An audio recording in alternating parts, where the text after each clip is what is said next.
welcome to my channel. Alright guys, so in today's video I will be reacting to what were Africans doing in 1492. So yeah, without further ado, let's jump right into this video. The year 1492 is of great significance to the Western world because that's when Christopher Columbus sailed the Atlantic Ocean, landing in the New World. We make a pretty big deal about it. Since this date is so significant to us, I thought I'd talk about what was happening in Africa around this time in the late 15th century.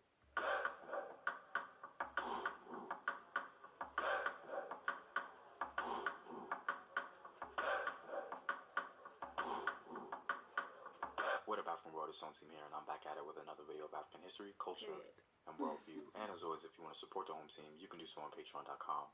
I have some new rewards for you guys, so be sure to check that out. Also, go to Afrographics.com, a website where you can find unique illustrative infographics summarizing African history. All links to Patreon, Afrographics, and Home Team merchandise are in the description box below. First, I want to put some things in context. We all know that Christopher Columbus was not the first to sail the Atlantic Ocean, and many people now seem to be aware that other people also sailed the Atlantic. But seldom do we explore when Africans did so. It's said that an African king of the Mali Empire named Abubakar Keita II sailed the Atlantic Ocean long before Columbus, a whole century before him to be exact. Wow. Now, the success of his trip is a mystery, but the fact that he did this is well documented by Mansa Musa himself. The Arab-Egyptian scholar named Al-Umari, who spoke with Mansa Musa concerning how he ascended the throne, wrote down what the Malayan king told him. According to Al-Umari, this is what Mansa Musa told him. The ruler who preceded me did not believe it was impossible to reach the extremity of the ocean that encircles the earth. He wanted to reach that end, and was determined to pursue his plan. So he equipped 200 boats full of men and many others with water, gold, and provisions, sufficient for several years. He ordered the captain not to return until he had reached the other end of the ocean, or until he had exhausted the provisions and water. So they set out on their journey. They were absent for a long period, and at last just one boat returned. When questioned, the captain replied, "O Prince, we navigated for a long period until we saw in the midst of the ocean a great river which flowed massively. My boat was the last one. Others were ahead of me, and they were drowned in the great whirlpool and never came out again. I sailed back to escape this current." But the Sultan would not believe him. He ordered 2,000 boats to be equipped for him and for his men, and 1,000 more for water and provisions. Then he conferred the regency on me for the term of his absence, and departed with his men, never to return or show any sign of life. In this manner, I became the sole ruler of the empire. That's very In interesting. fact, Columbus himself was apparently inspired to take his third voyage because of hearing rumors of Africans sailing the Atlantic. According to the abstract of Columbus's log made by Bartolomeo de las Casas, the purpose of Columbus's third voyage was to test both the claims of King John II of Portugal that canoes had been found which set out from the coast of Guinea and sailed to the west with merchandise, as well as the claims of the native inhabitants of the Caribbean island of Hispaniola that from the south and the southeast had come black people whose spears were made of a metal called ganin, from which it was found that of 32 parts, 18 were gold, 6 were silver, and 8 copper. Wow. Columbus and the people of the Iberian Peninsula of Portugal and Spain were very familiar with African people. In fact, the only reason that Columbus was able to sail to the Americas in 1492 was because the Spaniards had just taken back Spain from the Moors after 700 plus years of North African subjugation. Columbus was no slouch at all. He knew very well that the Moors had navigation skills as they sailed the sea to come to Spain to begin with. So Columbus took with him a Moor named Pedro Alonso Nino, who was the navigator or pilot of Columbus's first and third journey. Now, with all that context out of the way, what was going on in the rest of Africa around 1492 during the late 15th century? Well, in West Africa, the classical empire of Songhai was just in its first phases. The great founder of the Songhai Empire, Sunny Ali, just died in 1492, but during his tenure, he was dismantling the Mali Empire, becoming the greatest conqueror king West Africa had ever seen. Sunny was the most powerful warrior king and had more soldiers than any of his predecessors. In his expeditions, he subdued many lands and became feared amongst his enemies. The Tariq el-Fatash, a book written by an African scholar at Timbuktu, had this to say about Sunny Ali. Chi Ali was always victorious and destroyed all the countries that he chose. None of his armies in his presence were defeated. Always the conqueror, never defeated. Right under the vast Songhai Empire lie the Empire of Benin. Benin during this time in 1492 was ruled by the great Oba Ozoluwa. During his long period as sovereign, Ozoluwa transformed Benin from a moderately large kingdom into an empire. Hailed as Ozoluwa the Conqueror, oral histories report that he fought more than 200 battles. What? Even though his reign was marked with some instability, he still managed to expand Benin into an empire, and by 1492, his reign was well seasoned and Benin growing. Oba Ozoluwa was the son of the legendary king Oba Owari the Great of Benin, and because of his accomplishments, Oba Ozoluwa became a very important Oba in both the history of the Benin Empire and in the folklore and celebrations in the region. In Central Africa, for the Kanem Empire, 1492 was a crucial moment. Years earlier, the Kanembu were defeated by the Bulala, and their capital of Njimi was taken over. In 1484, the ruler of Kanem, Mai Ali Gaji, constructed a new capital in Borno in northern Nigeria called Ngazagarma, and from that base, the Kanembu intermarried with the local population, creating a new ethnic group called the Kanuri.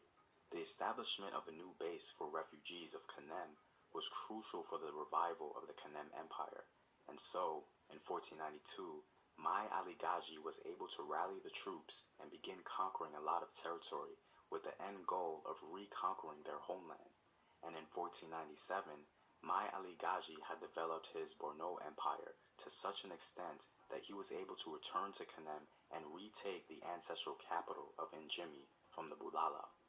This event was no doubt one of the greatest moments in Central African history and the most important event for the survival of the Kanem Empire's legacy.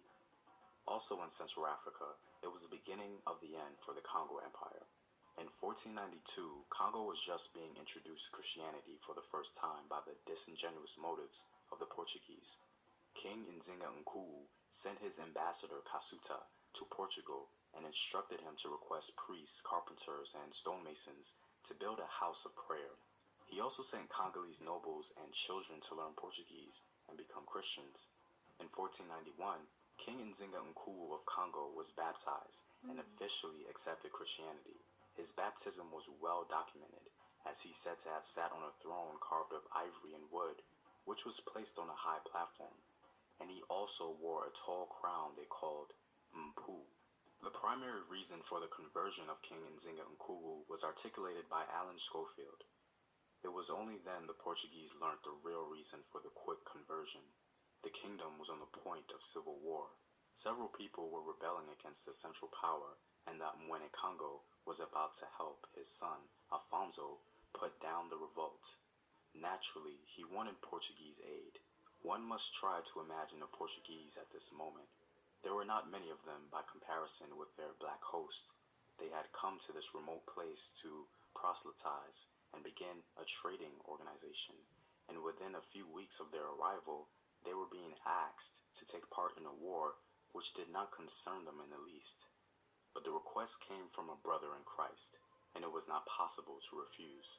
So a black army marched out on the Central African field of battle under the banner of the cross, accompanied by a number of white mercenaries carrying muskets. It is hardly surprising that they won the day and returned to the capital in triumph. In gratitude, the Mwene Congo settled the Portuguese in one section of the town, not too far from his own palace, and the two races lived in such amity that doors, it is said, were never closed, and there was no need for guards. Really? The coexistence had begun. Wow. Even though King Nzinga Nkuwu clearly had other motivations for his conversion, the actions he took to integrate the Portuguese into Congolese society had disastrous effects, especially because his son, a true convert to Christianity, thought of the Portuguese as his Christian brothers, while they certainly did not think of him or the Congolese as such. They sought to control Congo and drain it of its resources.